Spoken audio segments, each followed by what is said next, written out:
जो लोग ऑयल और गैस इंडस्ट्री में अब आना चाह रहे हैं तो उनका फ्यूचर कितना ब्राइट है? ऑयल इंडस्ट्री अभी काफ़ी लंबा चलेगी, कम से कम 50-60 या हो सकता है उससे भी ज़्यादा लंबी चले, तो फ्यूचर इसमें अच्छा है। फ्यूचर में और क्या कुछ आप इनोवेट करना चाह रहे हैं इसके अंदर? हमारा ये प्लानिंग ये भी है कि हम एक इंक्यूबेटर तैयार करें जिसके अंदर हम बहुत अच्छे लाइक माइंडेड लोगों को लेके आएँ, चाहे वो एआई से रिलेटेड हैं या मैकेनिकल इंजीनियरिंग से।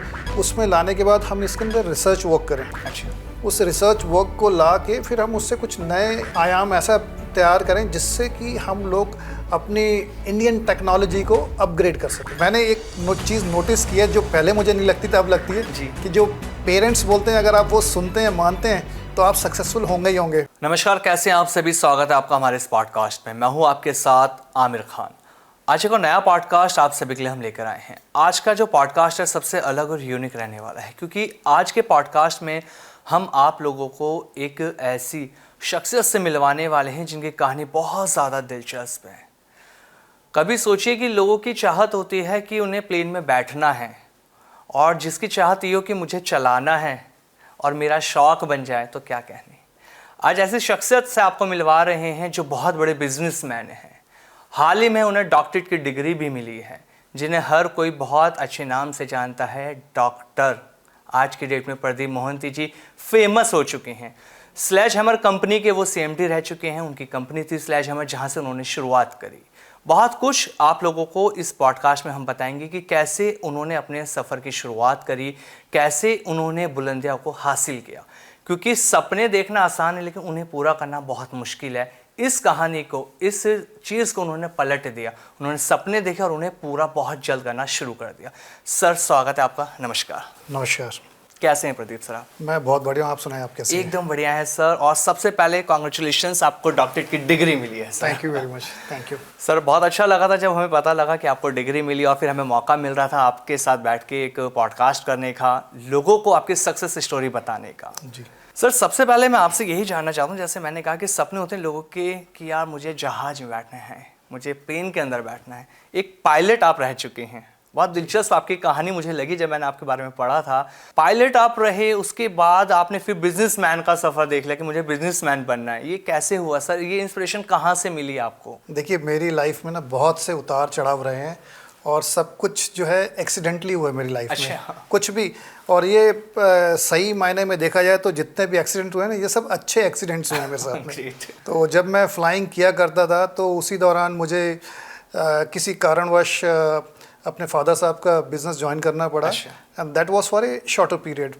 बट वो क्या होता है कि कई बार सर्कमस्टांसेस ऐसे बन जाते हैं, वो जो शॉर्ट पीरियड के लिए आप आए हैं वहीं के होके रह जाते हैं। तो मेरी फ्लाइंग करते करते मैंने वहाँ से फ्लाइंग छोड़ दी और मैं अपने फादर के बिज़नेस में पूरी तरह से रम गया था। सर, आपने फ्लाइंग छोड़ी, फिर आपने बिज़नेस शुरू किया। आपकी कंपनी स्लेजहैमर, जो ऑयल स्केप और टूल्स बनाती है, इस कंपनी को जब आपने शुरू किया था तो आपका मोटिव क्या था कि हाँ, इस कंपनी को मैं क्यों शुरू कर रहा हूँ? जैसे मैंने बताया, मैंने एक्सीडेंटली फादर साहब के बिज़नेस में आया, तो आफ्टर ए सर्टन टाइम मुझे महसूस हुआ कि I am not a good fit for that business. और मुझे वहाँ बहुत कुछ करने को नहीं था, क्योंकि मेरे फादर साहब इंजीनियर थे और वो he was a very dynamic person and very good decision maker. तो मुझे लगता था कि मैं उनसे सीख सकता हूँ, पर उनके साथ में मुझे हमेशा कुछ भी डिसीजन लेने के लिए उनके साथ देखना पड़ता था। And I got some different trades. तो उस दौरान मैं ओएनजीसी के कुछ लोगों के उनसे मेरी मुलाकात हुई जी। और फिर उन्होंने मुझे बताया कि Pradeep, there are some certain product जो इंडिया में नहीं बनते हैं, वो हम लोग उसको इंपोर्ट करते हैं जी। तो वहीं मेरी जिनसे दोस्ती, उन्होंने मेरा ट्रेनिंग कराया ओएनजीसी आसाम में, और उसके बाद फिर मैं ट्रेनिंग करने के लिए फ्रांस गया। अच्छा। फिर वहाँ से आने के बाद मुझे उन प्रोडक्ट्स की अच्छी नॉलेज हो गई थी, तो मैंने स्लेजहैमर नाम से कंपनी फॉर्म की और वो प्रोडक्ट बनाने शुरू किए। तो आप कह सकते हैं कि हम लोग पायनियर थे उस प्रोडक्ट लाइन में उस समय, और धीरे धीरे जो है हम उस प्रोडक्ट में माहिर हो गए। First we become number 1 in India, then we become number 1 in Asia, then we become number 3 in the world. Third. Sir, जब कोई बिजनेस शुरू करता है ना इंसान, चाहे वो छोटा ही स्टार्टअप करता है, तो उसके लिए सामने बहुत ज़्यादा चैलेंजेस होते हैं। वो ये सोचता है कि मैं बिज़नेस शुरू कर रहा हूँ, ये चैलेंजेस मैं कैसे फेस करूँगा। आप पायलट भी रहे, सारी चीज़ आपने अपने फादर का बिजनेस भी ज्वाइन किया, फिर आपने अपना बिजनेस खुद का किया। एक जब बिजनेस शुरू करते हैं तो चैलेंजेस आपने जो फेस करे थे तो उनसे बाहर कैसे निकले, फैमिली का क्या सपोर्ट रहा, क्योंकि फैमिली के सपोर्ट के बिना लाइफ में चीज़ें हम नहीं पूरी कर सकते। ये बिल्कुल आप सही कह रहे हैं, बिना परिवार के आप कुछ भी नहीं कर सकते। जैसे मेरे माता पिता ने तब मुझे पूरा सपोर्ट किया। उन्होंने मुझे, ये मेरे फादर साहब की था तब जब मैं करने लगा था, तो उन्होंने कहा कि प्रदीप मैं आपको 2 साल दे रहा हूँ, आप इस 2 साल में अगर जो आप करना चाह रहे हैं कर लेंगे तो अच्छी बात है, नहीं तो you are most welcome again to back to the business, जो उनका बिजनेस था। और उन्होंने कहा 2 साल आप घर की तरफ से बिल्कुल टेंशन छोड़ दें, आपको कुछ देने की ज़रूरत नहीं है, कुछ करने की ज़रूरत नहीं है, we will support you financially, even financially also.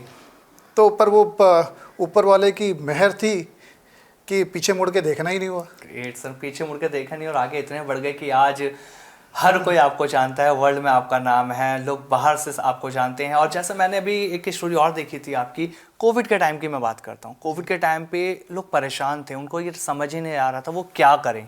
आपने अपने एम्प्लॉयज़ की बहुत मदद करी, खाने को लेकर आपने एम्बुलेंस भी शुरू करी जो लोग परेशान थे उनके लिए। तो जब आपने ये सब किया तो क्या भाव था आपके अंदर?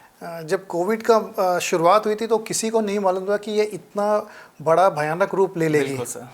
शुरू में तो लगा कि कुछ दिन की बात है, ठीक हो जाएगा। और ऑनेस्टली शुरू में तो ये लगा कि ये अचानक से मिली हुई छुट्टियां हैं। बिल्कुल सर, तो एंजॉय कर रहे थे। और 1 या 2 हफ्ते के बाद हमें महसूस होने लग गया कि ये कुछ नई चीज़ है और ये पहले कभी नहीं, और इसके अगेंस्ट में हमें लड़ना पड़ेगा।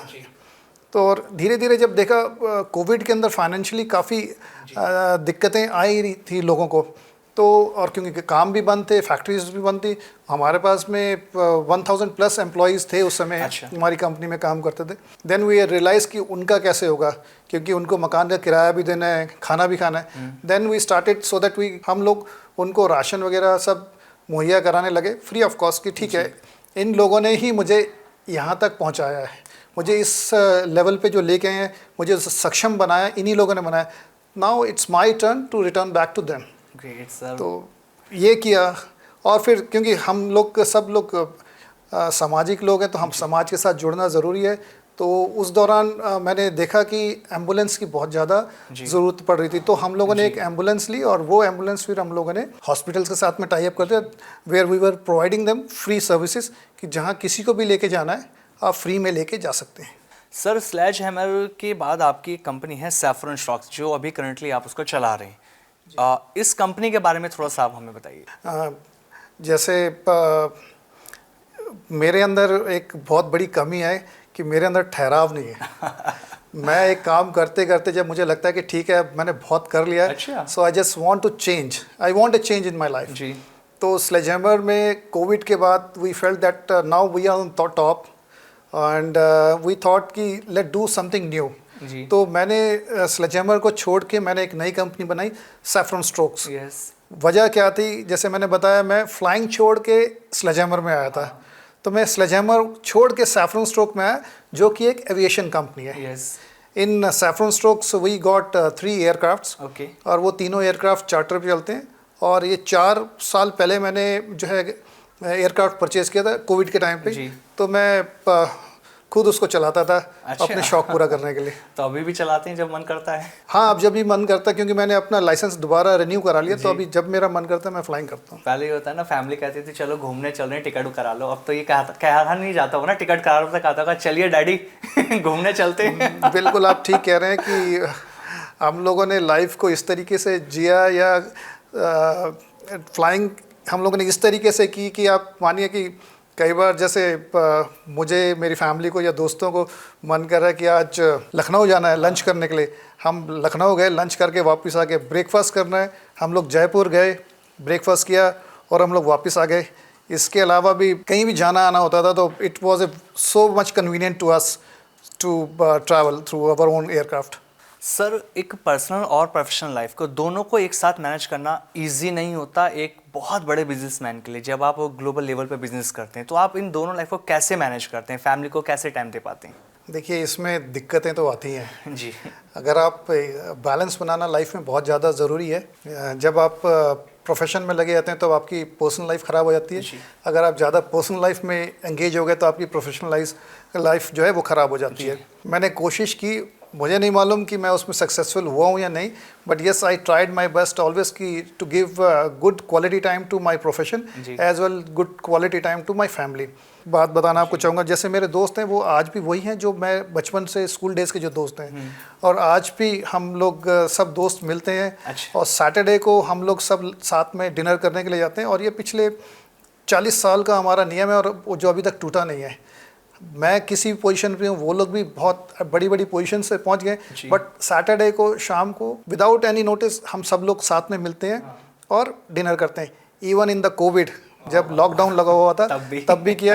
और जिस समय हम लोग मिल नहीं पा रहे थे तो हम वीडियो कॉलिंग करके एक दूसरे के सामने बैठ के डिनर करते थे। मतलब आपने कंटिन्यूटी को ब्रेक किया नहीं। जी जी जी सर, जब कंटिन्यूटी ब्रेक नहीं होती ना तो लाइफ में हर चीज़ अचीव होने लगती है। ये तो आपने एक बहुत छोटा सा एग्जांपल दिया, लेकिन ये बहुत बड़ा एग्जांपल है लोगों के लिए कि अगर हम डिनर भी अब दोस्तों के साथ करें तो आपने वो भी ब्रेक नहीं किया। जब हम अपनी लाइफ में सक्सेस पाना चाहते हैं तो हमें ऐसा लगता है कि शायद मैं ये नहीं कर पाऊंगा। जो लोग स्टार्टअप कर रहे हैं, जिन्हें लगता है कि हाँ मुझे एक बड़ा बिजनेसमैन बनना है, उनको अपने अंदर किन चीज़ों को पहले बदलना चाहिए? जो हमारे अंदर गलत आदत है उन्हें कैसे बदलें? इसके पीछे अगर मैं अपनी सोच बोलूं तो आप शायद उसको सोच के, या बाकी व्यूअर्स जो हैं उसको सोच के हंसेंगे। मैं बहुत ज़्यादा इंस्पायर्ड हूँ मूवीज़ से। अच्छा। और क्रिकेट से। मेरी लाइफ में मुझे जो भी डिसीजन लेने होते हैं, मैं एज ए क्रिकेट की जो टीम है उसके अंदर ये डिसीजन होता तो कैसा होता, उसी हिसाब से मैं अपने ऑर्गेनाइजेशन में वैसे डिसीजन लेता था। या मूवीज़ से भी इंस्पायर्ड हूँ, क्योंकि बहुत सी छोटी चीज़ें होती हैं मूवीज़ में। आप दिखाते हैं कि हैप्पी एंडिंग होती है। हाँ बिल्कुल। आप कितने भी उसमें दुख दर्द आ जाए या कितने बड़े से बड़े विलन आ जाए, एंड में जीत हमेशा उसकी होती है जो एज ए लीडर चल रहा होता है। तो मैं उसको बड़ा फर्म बिलीवर हूँ उस चीज़ का। और मेरा मानना ये है, जब तक आपने चीज़ अचीव नहीं कर ली, इट्स नॉट द एंड।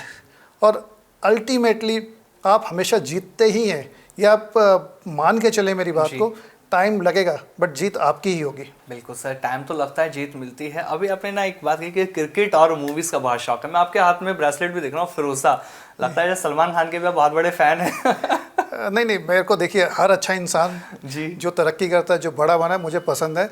ये उनके फ़ैन होने की वजह से नहीं पहना, ये मेरी मदर ने मुझे पहना है। वाह, ग्रेट सर। तो जैसा आप मूवी को आपको पसंद है, तो कौन सी मूवी सबसे अच्छी लगती है आपको, जो सबसे ज़्यादा आप देखना पसंद करते हैं अपने फैमिली टाइम में? ऐसी बहुत सी मूवीज़ हैं जो मैं देखता हूँ और मुझे पसंद है। अब एक नाम अगर सोचूं तो नाम याद नहीं आएगा, बट हाँ, मैंने सब एरा की मुझे काफ़ी मूवीज़ देखी हैं और मूवीज़ देखना मुझे बहुत पसंद है। तो जो मूवी इतना पसंद है तो कोई प्लान नहीं है सर आगे कोई मूवी बनाई जाए? नहीं, हम लोग इनफैक्ट एक मूवी बना भी चुके हैं। अच्छा, बना चुके हैं जी। कोविड के टाइम पे हम लोगों ने एक मूवी बनाई थी अज्जो के नाम से। अच्छा। तो ये जो मूवी है, ये मूवी वुमन हेल्थ के ऊपर है। और इसके अंदर जो है मेन कैरेक्टर जो प्ले किया है मेरी छोटी बेटी, उसका घर का नाम डक्कू है, डक्कू ने किया है।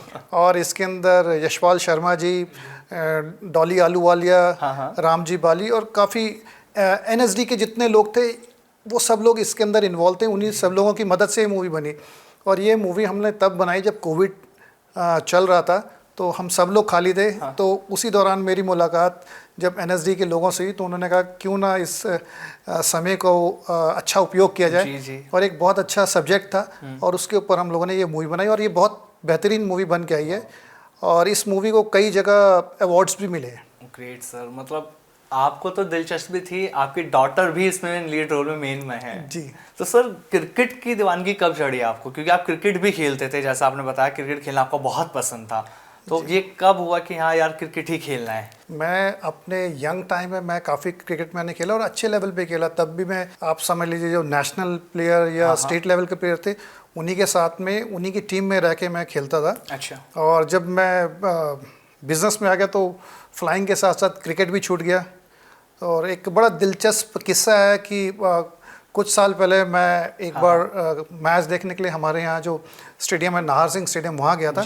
वहाँ मैंने कुछ बच्चों को, यंग बच्चों को खेलते हुए देखा, और वो बहुत ही, जिसको कहते हैं कि जान लगा के खेल रहे थे। जी।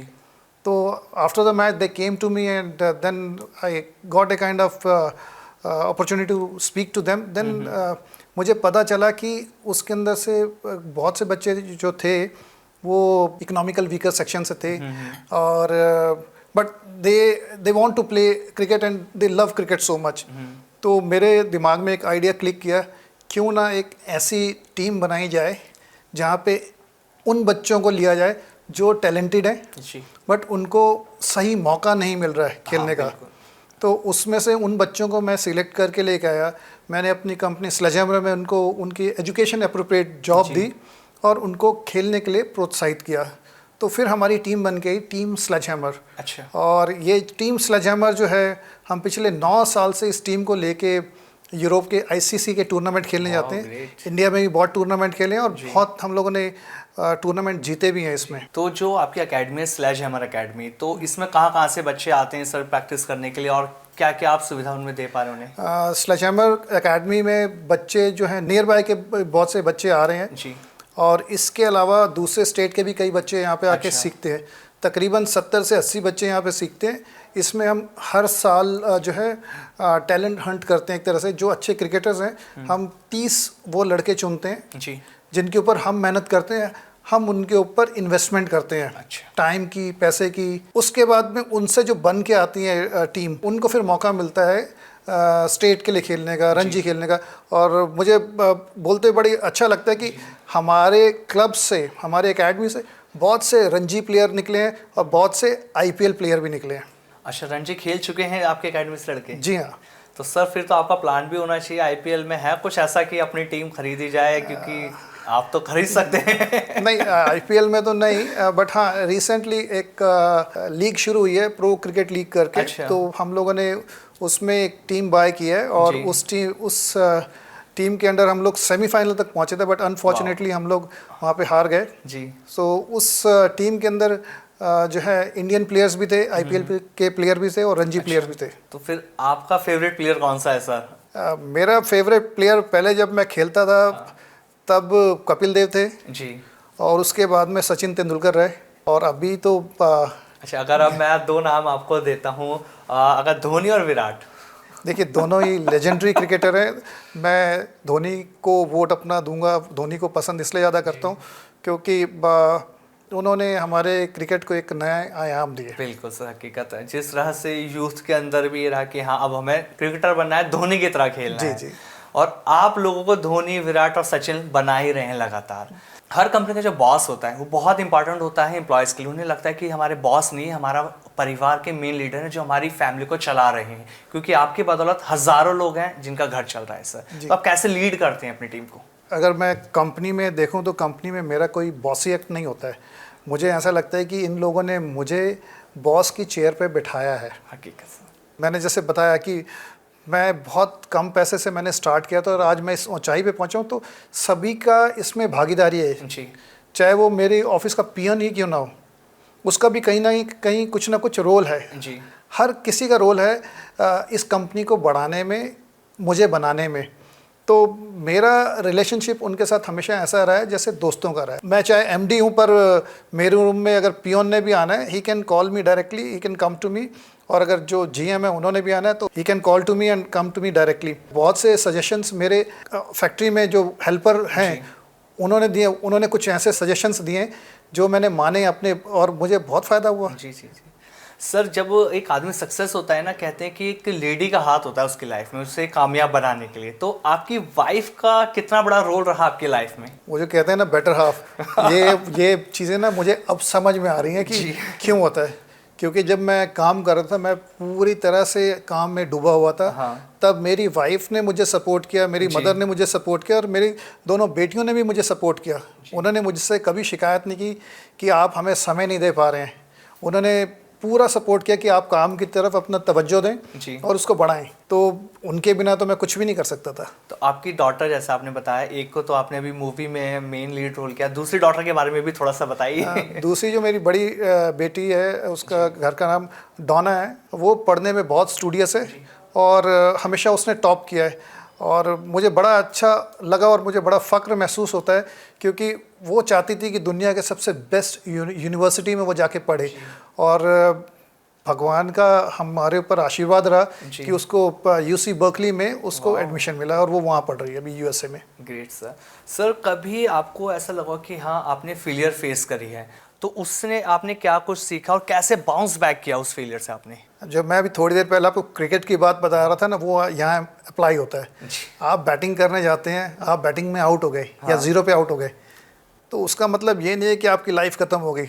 नेक्स्ट इनिंग फिर मिलेगी, आप फिर नहीं कर पाए, थर्ड इनिंग मिलेगी, फोर्थ मिलेगी, एक इनिंग ऐसी आएगी जहाँ पे आप 100 बनाएंगे। बिल्कुल सर, ट्रू। तो आपको वेट करने की ज़रूरत है। तो फेलियर तो अच्छी चीज़ है, फेलियर आप फेल होंगे तभी तो आपको जो है सक्सेस का टेस्ट महसूस होगा। सर हम अधिकतर देखते हैं ना, लोग अगर किसको मोटिवेट करते हैं तो वो एक बिजनेसमैन को ही मोटिवेट करने के लिए चीज़ें बताते हैं कि हाँ अगर आपको बिजनेस शुरू करना है तो ये करो। मैं आपसे एक चीज़ पूछना चाहता हूँ, अगर एक एम्प्लॉय को आप कुछ टिप्स देना चाहें मोटिवेट करने के लिए तो वो क्या होगी? क्योंकि एम्प्लॉय को मोटिवेट करना सबसे इंपॉर्टेंट रोल होता है हमारी लाइफ का, अगर हम एक अच्छा बिजनेसमैन बनना है तो। देखिए, मेरा मानना भी है और मैं सबको यही कहता हूँ कि अच्छी लाइफ लीड करना सबसे ज़्यादा ज़रूरी है। बिल्कुल। आपके पास में बहुत पैसा है और आप शारीरिक रूप से या मानसिक रूप से स्वस्थ नहीं हैं तो उस पैसे का कोई फ़ायदा नहीं।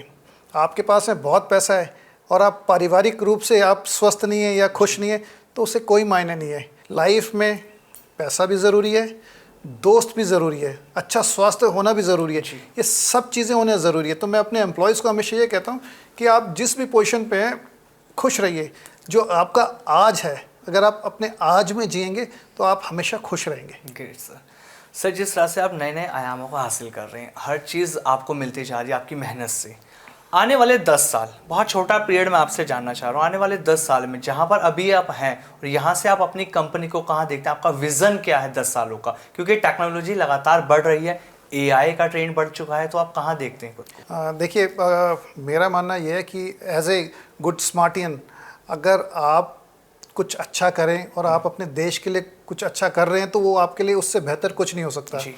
जैसे हम लोगों ने पहले ऑयल फील्ड के अंदर अच्छा काम किया, कंपनी को अच्छे मुकाम पे लेके आए, उसकी वजह से हमारी कंपनी को अच्छा नाम बना और हम लोगों ने अपने देश का नाम भी बार गौरवान्वित किया है। तो उसी तरीके से जैसे अब हम नई कंपनी लेके आए हैं सैफरन स्ट्रोक, इसके अंदर हम हमारे जो एयरक्राफ्ट हैं वो अभी चार्टर पे 3 एयरक्राफ्ट हैं एज ऑफ टुडे, और इसमें हमारा नेक्स्ट स्टेप है ड्रोन्स को लेके आना इंडिया में, and that with the AI। Drones को AI के थ्रू मतलब उस ड्रोन का जो वर्किंग होगा वो AI के थ्रू होगा। ये जो नॉर्मल जो सर्विसेज हैं उसमें नहीं, हम इसको हट के अलग लेके आने चाह रहे हैं जी। और 2027 या 28 में जब DGCA अलाउ कर देगा, we have the plan to bring the drone taxi in India. Sir AI technology से जो आज के डेट में एम्प्लॉयज़ काम कर रहे हैं उनके फ्यूचर पे क्या इम्पैक्ट पड़ने वाला है? देखिए, एक बहुत बड़ा मिथ है कि AI आ जाएगा तो ये लोग खाली हो जाएंगे, ये आ जाएगा तो ये खाली हो जाएंगे। आप देखिए, अगर सिनेमा को देख लीजिए, जब वीडियो आए थे तब कहा था कि सिनेमा बंद हो जाएंगे। आज 300 400 करोड़ रुपए लगा के लोग मूवीज़ बना रहे हैं और अच्छे पैसे बना रहे हैं। फिर उसके बाद में OTT आया, लगा कि तब सिनेमा बंद हो जाएगा। सिनेमा अभी भी चल रहा है और बढ़िया चल रहा है।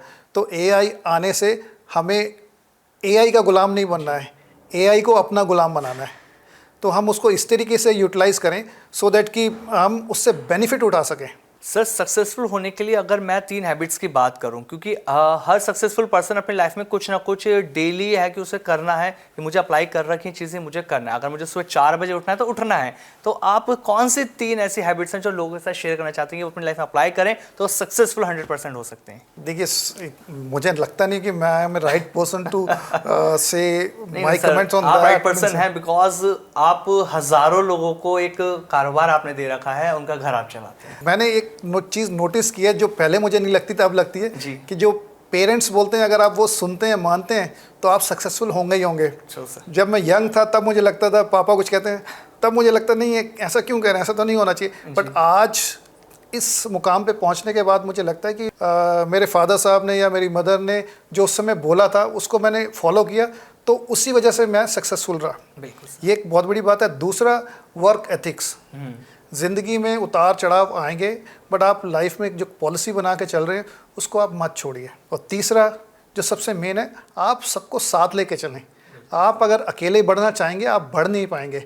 आप अपने साथ सबको साथ लेके चलेंगे तो आपकी तरक्की जल्दी होगी और लंबी रहेगी। आप रेस में लंबा रहेंगे। सर आपने जिस तरह से इस बिज़नेस को खड़ा किया, आपको बहुत सारे अचीवमेंट्स भी मिले, हमने सुना था भारत सरकार से भी आपको सम्मानित किया गया, तो कौन कौन से अवार्ड्स आपको मिले हैं गवर्नमेंट की तरफ से, थोड़ा वो भी बताइए। देखिए अवार्ड्स तो काफ़ी मिले हैं। जैसे जब हम स्लेजेमर में थे तो हमें कंसेक्यूटिवली 5 साल तक बेस्ट एक्सपोर्ट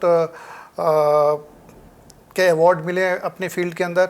उसके अलावा चैंपियंस ऑफ चेंज का अवार्ड मिला। बहुत से अवार्ड हैं ऐसे। कैसा लगा था जब पहली बार आपको अपने काम के लिए एक अवार्ड मिला?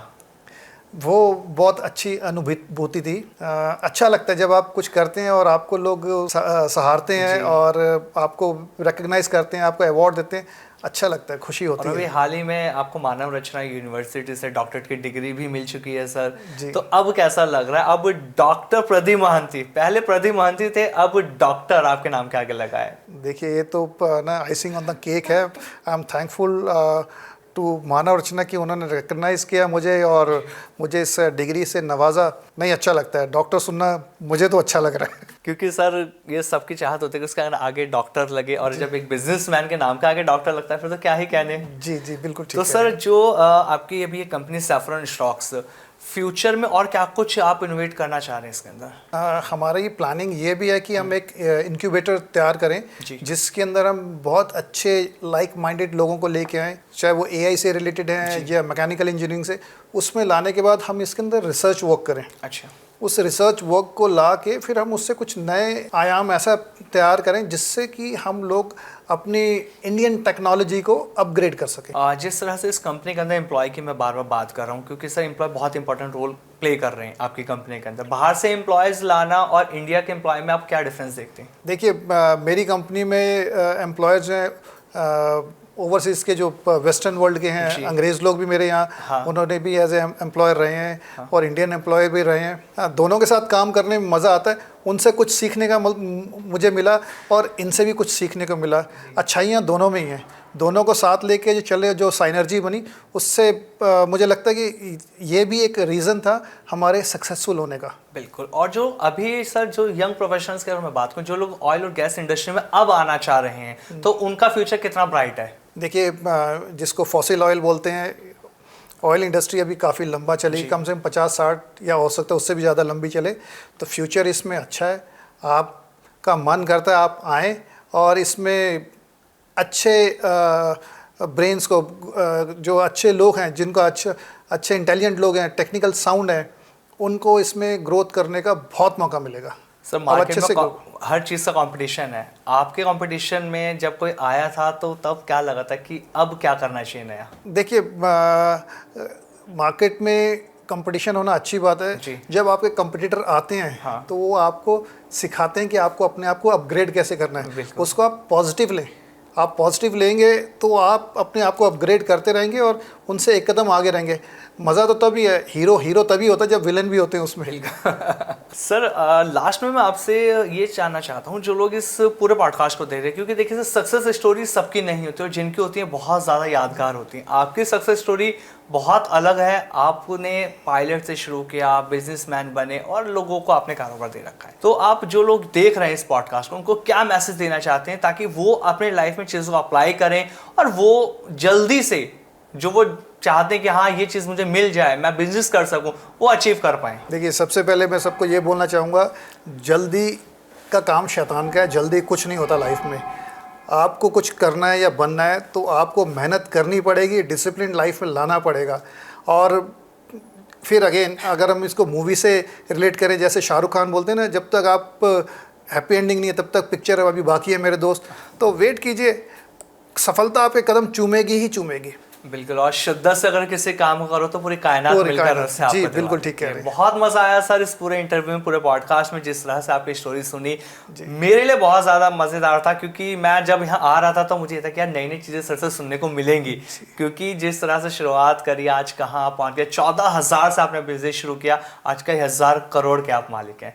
Thank you so much sir, इस इंटरव्यू में आप हमारे साथ बैठे और इतनी अच्छी बातें आपने हमसे करी। Thank you so much sir. Thank you very much. Thank you. Good luck to you. Thank you very much. Bye bye.